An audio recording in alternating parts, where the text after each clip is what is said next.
Molar conductivity के बारे में मतलब कंडक्टेंस के बारे में बताया था, रेजिस्टेंस के अपोजिट होता है, कंडक्टिविटी रेजिस्टिविटी के अपोजिट होती है, ठीक है।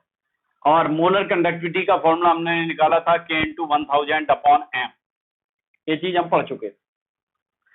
आज हमें बताना है वेरिएशन इन कंसंट्रेशन, फिर हम धीरे धीरे उसी बात पर पहुंच रहे, फिर इकट्ठे फॉर्मूले करेंगे तब न्यूमेरिकल पर है। मोलर कंडक्टिविटी के बारे में बता चुके थे, और कंडक्टिविटी क्या थी कि 1 ml इलेक्ट्रोलाइट में जो भी आयंस प्रेजेंट है उनके द्वारा जो कंडक्टेंस होता था वो कंडक्टिविटी है, और उनके द्वारा जो रेजिस्टेंस होता था वो रेजिस्टिविटी। अब बात कर रहे हमारे पास, यानी हम डाइल्यूशन का इफेक्ट देखें। देखो हमारे पास मोलर कंडक्टिविटी है, मोलर कंडक्टिविटी है लैम्डा m से रिप्रेजेंट कर, ठीक। एक हमारे पास है कंडक्टेंस है, कंडक्टेंस था, ठीक है, G से या C से रिप्रेजेंट कर रहे हैं। एक कंडक्टिविटी थी, ठीक है, कप्पा से डिनोट कर रहे हैं K। डाइल्यूशन जो होता है, डाइल्यूट करना, तो डाइल्यूशन को मान लो V से रिप्रेजेंट कर रहा है। डाइल्यूशन अपोजिट होता है कंसंट्रेशन,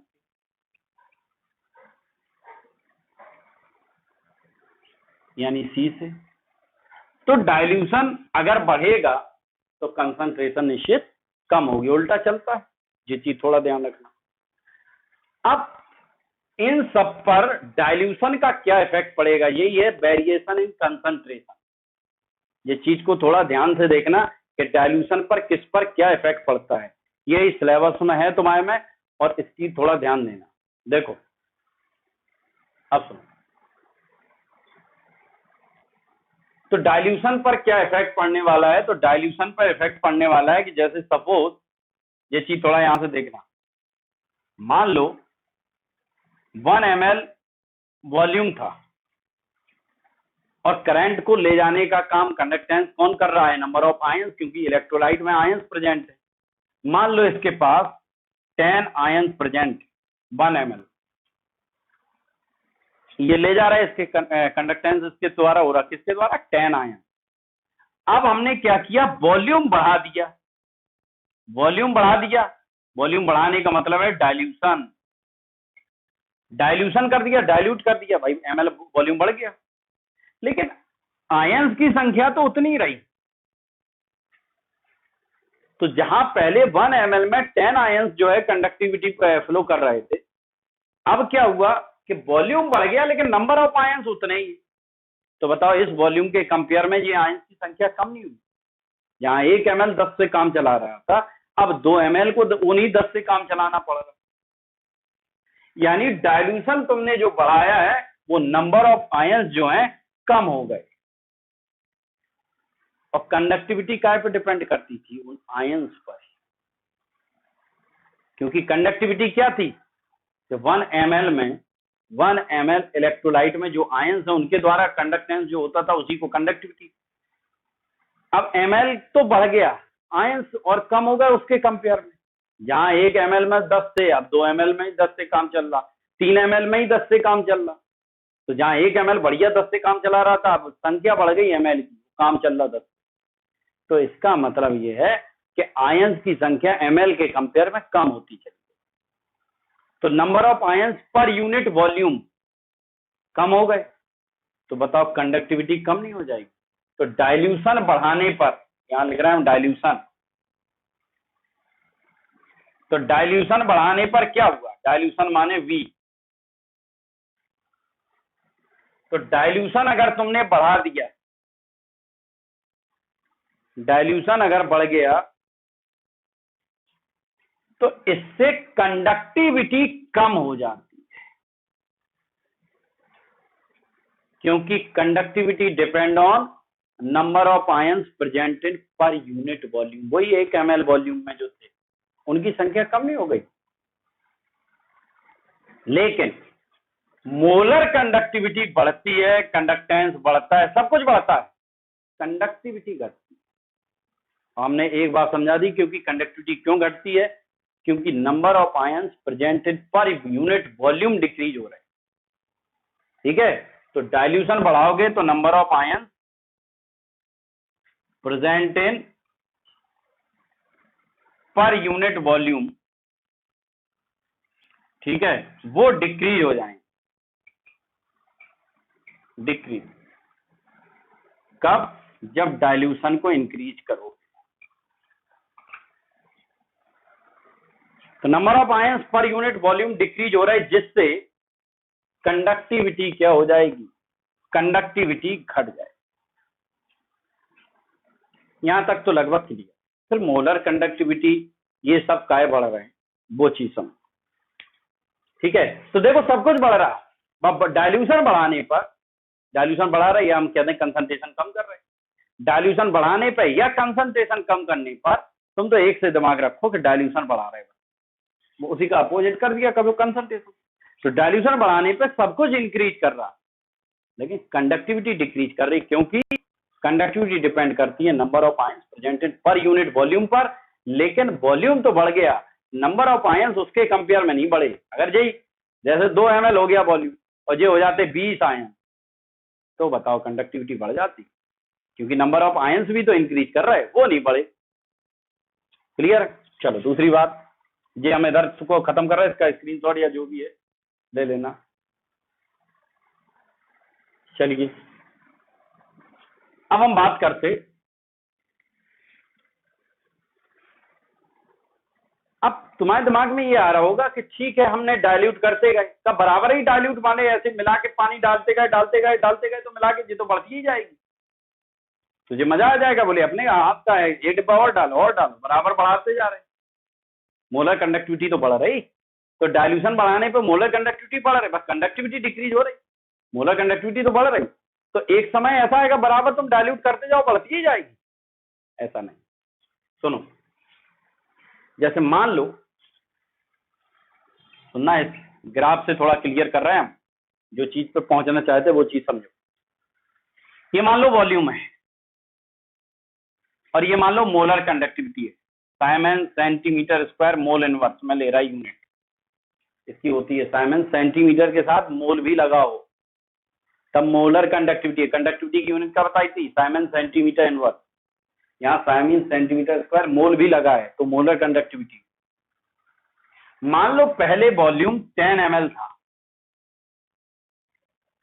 और मोलर कंडक्टिविटी थी, ये मान लो 2 ml था और तब मोलर कंडक्टिविटी मान लो 4 है। ठीक है, ये हमने 3 ml कर दिया, ये मान लो 6 है, यूनिट यही चलेगी। ये मान लो 4 ml कर दिया, ठीक है, ये मान लो 8 हो गया। ये मान लो 5 ml कर दिया, ये मान लो 10 हो गया। ये मान लो 6 ml कर दिया, ये 10 है। ये 7 ml कर दिया, ये 10 है। क्या हुआ? ये हुआ कि वॉल्यूम बढ़ाते गए, यानी डाइल्यूशन बढ़ाते गए, वॉल्यूम बढ़ रहा। देखो इधर से इधर चलने पे वॉल्यूम बढ़ रहा है, वॉल्यूम बढ़ता गया तो मोलर कंडक्टिविटी भी बढ़ती गई भाई डाइल्यूशन बढ़ाने पर।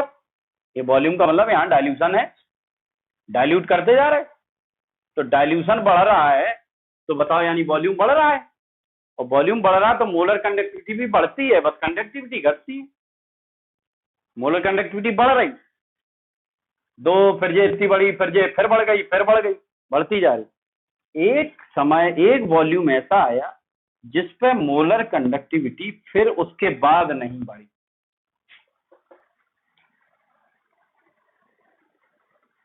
इस मोलर कंडक्टिविटी को, जिस वॉल्यूम पर मोलर कंडक्टिविटी फिर कांस्टेंट हो जाती है, जिसके बाद फिर नहीं बढ़ती, एक समय है कि बस बढ़ेगी, फिर ये थोड़े कि परमानेंट बढ़ती जाएगी, उस मोलर कंडक्टिविटी को क्या बोलेंगे? Molar conductivity, limiting molar conductivity, या उसी को बोलते, ऐसे रिप्रेजेंट करते लैम्डा एम इनफाइनाइट, और इसी को बोलते लैम्डा एम, और यहां नॉट लगा दो यानी जीरो, इससे रिप्रेजेंट करते। इसका नाम क्या है? Molar conductivity. Molar conductivity eight infinite dilution इसी को इनफाइनाइट डाइल्यूशन बोल रहा है। इनफाइनाइट डाइल्यूशन का मतलब ये नहीं है कि परमानेंट बोले डालते ही जा रहा है, वॉल्यूम बढ़ाते ही जा रहा है और वो बढ़ती ही जा रही। Molar conductivity eight infinite dilution या इसी का दूसरा नाम है। और लिमिटिंग मोलर कंडक्टिविटी मतलब एक लिमिट आई जिसके बाद फिर इसका वैल्यू लिमिटिंग मोलर कंडक्टिविटी फिर नहीं बढ़ेगी उसी को, और जहां तक बढ़ रही थी बस उसके बाद फिर जहां कांस्टेंट हो गई उसी को क्या बोल रहे हैं हम, लिमिटिंग मोलर कंडक्टिविटी। तो एक थी मोलर कंडक्टिविटी और लिमिटिंग मोलर कंडक्टिविटी दूसरा टर्म समझ गए, इसी को बोल रहा है molar conductivity eight infinite dilution. यहाँ जीरो लगा देते, ये नोट की जगह पे ये मान लो जीरो लगा है, इसको हम लिमिटिंग मोलर कंडक्टिविटी को हम ऐसे भी कह सकते हैं कि जब कंसंट्रेशन जीरो हो जाए, यही जीरो मान लेते, जीरो का मतलब यही है कि आगे फिर ना बढ़े। कंसंट्रेशन माना कि यही जीरो हो गई, जब कंसंट्रेशन माने बिल्कुल वो पतला हो गया, कंसंट्रेशन माने गाढ़ापन बिल्कुल खत्म है, उसी को ऐसा कह दिया कि जब कंसंट्रेशन की लिमिट कितनी हो गई, जीरो, उस टाइम पे जो मोलर कंडक्टिविटी होती है उसी को हम क्या बोल रहे हैं, लिमिटिंग मोलर कंडक्टिविटी या molar conductivity eight infinite dilution. तो यहाँ जीरो लिख देते माने कंसंट्रेशन जीरो हो गई, उस पे जो मोलर कंडक्टिविटी है उसको हम बोल रहे हैं लिमिटिंग मोलर कंडक्टिविटी। ये सब समझ में आए। मोलर कंडक्टिविटी बढ़ रही लेकिन जे थोड़े के परमानेंट बढ़ती रहे, जिस पॉइंट पर उसका बढ़ना रुक जाए वही हो गई लिमिटिंग मोलर कंडक्टिविटी। और वो एक समय आएगा ऐसा, तो लिमिटिंग मोलर कंडक्टिविटी भी समझ गए कि लगभग जीरो कंसंट्रेशन पर जो मोलर कंडक्टिविटी उसी को बोल रहा है molar conductivity eight infinite dilution. ये सब सुनना, अभी मोलर कंडक्टिविटी इनफाइनाइट डाइल्यूशन आएगा, तो यही है कि जिस वॉल्यूम पर मोलर कंडक्टिविटी उससे फिर बाद में ना बढ़े, वो जिस पे वो कांस्टेंट हो जाए, वो है लिमिटिंग मोलर कंडक्टिविटी। चलिए, अब मोलर कंडक्टिविटी इनफाइनाइट डाइल्यूशन हो गया, तो क्या मोलर कंडक्टिविटी सब इलेक्ट्रोलाइट के लिए एक जैसी है? स्ट्रॉन्ग के लिए अलग बिहेव होगा और वीक इलेक्ट्रोलाइट के लिए अलग होगा इसका सिस्टम। कंडक्टिविटी का तो कॉन्सेप्ट समझ गया, उतनी सी बात थी कि बोले डाइल्यूशन बढ़ाने पर वो काय कम हो रही थी, डाइल्यूशन बढ़ाने पर कंडक्टिविटी क्यों कम हुई, क्योंकि number of ions present in पर यूनिट वॉल्यूम डिक्रीज हो रहे थे, इतनी सी बात थी। वो उनका हमने पोर्शन खत्म कर दिया। अब आए मोलर कंडक्टिविटी, बोले मोलर कंडक्टिविटी तो बढ़ रही थी, तो वो क्यों बढ़ रही, कैसे बढ़ रही, वो चीज समझें थोड़ा हम लोग। दूसरी बात, ये थोड़े के कि परमानेंट मोलर कंडक्टिविटी बढ़ती जाए, एक समय ऐसा आएगा जिस पर उसका बढ़ना रुक जाए, और जिस वॉल्यूम पर मोलर कंडक्टिविटी कांस्टेंट हो जाए उस मोलर कंडक्टिविटी को वहां पर हम लोग क्या बोल रहे हैं, लिमिटिंग मोलर कंडक्टिविटी या molar conductivity eight infinite dilution. ठीक है, तो यहां पे ये limiting molar conductivity eight infinite पे आ गई, ये मिल गया इनफाइनाइट। ये हम कहते हैं जीरो कंसंट्रेशन पे, तो ये जीरो लगा है, यही रिप्रेजेंट है, चाहे इनफाइनाइट बनाओ चाहे जीरो, वो इनफाइनाइट है डाइल्यूशन वाली मोलर कंडक्टिविटी। अब लेकिन स्ट्रॉन्ग इलेक्ट्रोलाइट में अलग मोलर कंडक्टिविटी का सिस्टम होगा, वीक में अलग, क्यों होगा वो समझिए।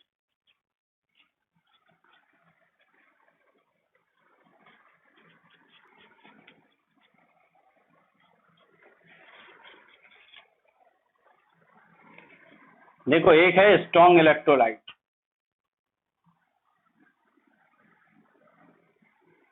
एक है वीक इलेक्ट्रोलाइट। स्ट्रॉन्ग इलेक्ट्रोलाइट में सपोज हमने ले लिया KCl और वीक इलेक्ट्रोलाइट में ले लिया CH3COOH। दोनों के ग्राफ बोर्ड में पूछे जाते हैं, दोनों की इक्वेशन समझे थोड़ा, ठीक है। यही वेरिएशन इन कंसंट्रेशन के, भाई कंसंट्रेशन पे क्या इफेक्ट आ रहा है। तो स्ट्रॉन्ग इलेक्ट्रोलाइट KCl है, वीक इलेक्ट्रोलाइट मान लो ये। भाई जब स्ट्रॉन्ग इलेक्ट्रोलाइट सपोज KCl है, तो इसका डिग्री ऑफ डिसोसिएशन तो 100 में 100% हो रहा होगा। डिग्री ऑफ डिसोसिएशन का मतलब है कि KCl तो स्ट्रॉन्ग है, और जो स्ट्रॉन्ग इलेक्ट्रोलाइट होते हैं वो कंप्लीटली अपने आयन में डिसोसिएट हो जाते हैं, पूरे में पूरे टूट रहे। 100 है तो 100 में 100 पूरा टूटेगा, strong electrolyte completely dissociate. Weak का 80% टूटे, 80% टूट रहा है, लेकिन स्ट्रॉन्ग तो पूरे पूरे टूट रहे। यानी अल्फा माने क्या है, डिग्री ऑफ डिसोसिएशन। तो डिसोसिएशन कितना हो रहा है 100 में 100%, तो 100/100 बराबर वैल्यू का।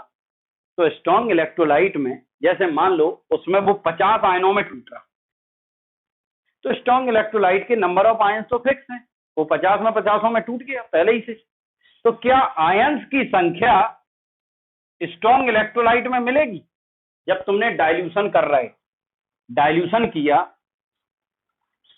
तो डाइल्यूशन बढ़ा रहे, डाइल्यूशन बढ़ाने पर, डाइल्यूशन कर रहे हैं हम दोनों को, डाइल्यूशन बढ़ाने पर क्या number of ions strong electrolyte में बढ़ेंगे? डाइल्यूशन बढ़ाने, वो तो पहले ही से 100 थे तो 100 के 100 ही रहेंगे, क्योंकि वो पूरा पूरा स्ट्रॉन्ग का मतलब ही क्या है, वो पूरा पूरा पहले ही से टूटा हुआ है। अब तुम्हारे डाइल्यूशन बढ़ाने पे उसमें नंबर ऑफ आयंस इंक्रीज नहीं कर रहे। हाँ, इतना हो जाएगा, डाइल्यूशन बढ़ाने पर जो आयंस की मोबिलिटी है, मूविंग है, इधर से उधर जो मूव कर रहे थे, वो उसकी स्पीड बढ़ जाएगी। और करंट को तो यही इधर से उधर, यानी कंडक्टेंस कौन कर रहा? आयंस। आयंस की मोबिलिटी बढ़ गई तो तेजी से करंट बढ़ेगा, यानी डाइल्यूशन बढ़ाने पर मोलर कंडक्टिविटी तो बढ़ रही, लेकिन आयंस की संख्या से नहीं, आयंस की जो मोबिलिटी है वो बढ़ रही है, उससे इसकी स्ट्रॉन्ग इलेक्ट्रोलाइट की मोलर कंडक्टिविटी बढ़ गई। दो बात पर डिपेंड कर रही है, तो मोबिलिटी बढ़ जाए या आयंस बढ़ जाए। तो डाइल्यूशन में आयंस स्ट्रॉन्ग इलेक्ट्रोलाइट में तो उतने ही है भाई, 100 थे वो पहले ही से पूरा पूरा टूटा है। अब तुमने भले खूब उसमें डाइल्यूट किया तो 100 पहले ही से टूटे हैं, आपका थोड़े पड़ रहे। हाँ, लेकिन उनकी स्पीड जरूर है, इधर से उधर उनमें जो वाइब्रेशन था, मोबिलिटी थी, वो बढ़ गई, उससे कंडक्टिविटी बढ़ जाएगी, तो स्ट्रॉन्ग इलेक्ट्रोलाइट बढ़ गई। इसे ग्राफिकल रिप्रेजेंट किया था इस टाइप से, सुनना, ये मोलर कंडक्टिविटी है, मोलर कंडक्टिविटी और कंसंट्रेशन का रूट लिया था, इसके बीच में ग्राफ दिखाया था स्ट्रॉन्ग इलेक्ट्रोलाइट। तो इधर से इधर चलने पर कंसंट्रेशन बढ़ेगी, इधर से इधर चलने पर कंसंट्रेशन कम होगी, कंसंट्रेशन कम होगी तो डाइल्यूशन बढ़ रहा है, तो हम लोग डाइल्यूशन ही बढ़ते हुए दिखा रहे हैं कि ग्राफ क्या बनेगा। तो हम इधर न जाके इधर चलेंगे, यानी डाइल्यूशन अगर हम बढ़ाते जाएंगे, यानी कंसंट्रेशन कम करते जाएंगे, तो धीरे धीरे डाइल्यूशन बढ़ता गया, मोलर कंडक्टिविटी बढ़ती जाएगी, और एक समय ऐसा आएगा, एक समय ऐसा आएगा कि अगर हमने कंसंट्रेशन को कर दिया 0, तो ये जहां पे ये काट रहा है, ये बाई एक्सिस को जहां पे ये काट रहा है, इसी को हम लोग क्या बोलेंगे? Molar conductivity eight infinite dilution. यही है भाई, एक समय ऐसा आएगा, डाइल्यूशन करते जा रहे हैं, मोलर कंडक्टिविटी अभी हमने बताया था, डाइल्यूशन करते जाओगे मोलर कंडक्टिविटी क्या हो रही? बढ़ रही, करते गए एक वॉल्यूम ऐसा आता है जिसपे के बाद फिर वो नहीं बढ़ती, तो तुम बढ़ाते गए बढ़ती गई, एक समय ऐसा आया कि जिस पर इसकी कंसंट्रेशन, जिस पर ये मोलर कंडक्टिविटी अब कांस्टेंट हो गई, उसी को हम लोग क्या बोला है? Molar conductivity eight infinite dilution. तो ये कितने कंसंट्रेशन पे? यही हम कह रहे हैं 0 कंसंट्रेशन पे, तो 0 कंसंट्रेशन कर दिया, उस पर जो मोलर कंडक्टिविटी, उसी को हम बोल रहे हैं molar conductivity eight infinite dilution. तो बाई एक्सिस पे ये देखो ग्राफ बन गया, बाई बराबर mx प्लस सी का, बाई बराबर mx प्लस सी का ग्राफ बन गया। और कैसे? बाई एक्सिस पे क्या है? लैम्डा एम के बीच ग्राफ खींचा था।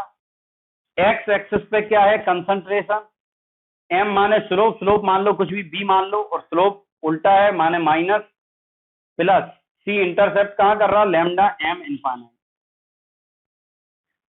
ठीक है, तो ये इसी को चाहे हम लिखते हैं लैम्डा एम बराबर lambda M naught minus B root C, एक ही बात है। इसको बोलते हैं डिवाई हक्कल ऑन-सागर इक्वेशन, इसका हम नाम लिखे दे रहे हैं डिवाई हक्कल ऑन-सागर इक्वेशन।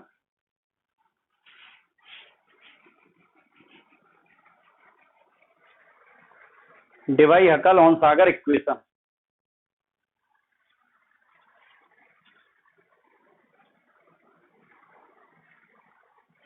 डिवाई हक्कल ऑन-सागर इक्वेशन लिख ले। मामला यहां आ रहा था गड़बड़, वीक इलेक्ट्रोलाइट की मोलर कंडक्टिविटी में क्या होगा? ये मोलर कंडक्टिविटी स्ट्रॉन्ग और वीक की बता रहे। वीक में क्या हो रहा था कि जो CH3COOH है, ये तो वीक है, ये पूरा पूरा नहीं टूटता, पता चला कि 80% डिसोसिएट हो रहा।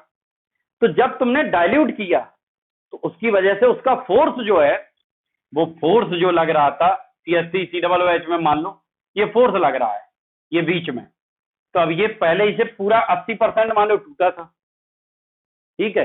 अब जैसे ही डाइल्यूट किया इनके बीच का फोर्स भी टूट गया, फोर्स टूटा तो नंबर ऑफ आयंस अब और बढ़ गए, वीक में बढ़ रहे। इधर तो पहले में तो स्ट्रॉन्ग थे, पूरे पूरे टूटे, मोबालिटी बढ़ी हुआ। यहाँ पे क्या हुआ, फोर्स कम हुआ तो नंबर ऑफ आयंस इंक्रीज हुए। यहाँ पे वीक इलेक्ट्रोलाइट में क्या हुआ, डाइल्यूशन से आयंस इंक्रीज करे, आयंस इंक्रीज करे, साथ में मोबाइलिटी भी इंक्रीज की, उन आयंस की मोबाइलिटी बढ़ी। यानी दो चीजें इसमें बढ़ रही, आयंस बढ़ रहे, मोबाइलिटी भी बढ़ रही।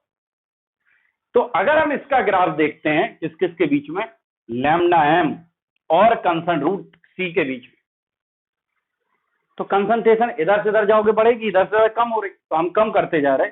तो कंसंट्रेशन अगर कम करते गए तो देखो ये लैम्डा एम बढ़ रहा, धीरे धीरे बढ़ता गया, बढ़ता ही जा रहा। अच्छा बना लो थोड़ा।